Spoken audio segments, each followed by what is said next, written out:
د هر جایز مراد پوره کول دپاره او د هر مشکل د حل کول دپاره یو داسې وظیفه چې هغه د قرآن کریم یو آیات مبارک دی.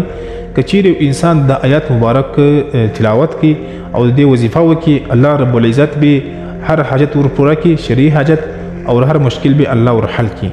ګوره چې کله یو انسان د الله څخه د مشکلاتو حل وغواړي او هغه د قرآن په ذریعه سره الله رب العزت به ضرور مشکل حل کوي او دغه رقم که یو حاجت وي ورته الله رب العزت به هغه حاجت ضرور پوره کوي. هغه آیت مبارک داسې دی چې یفرح المؤمنون بنصر الله ينصر من يشاء وهو العزيز الرحيم. د دې آیت طریقه زه تاسو درښیم، دا به څه رقم وایست د دې طریقه سته.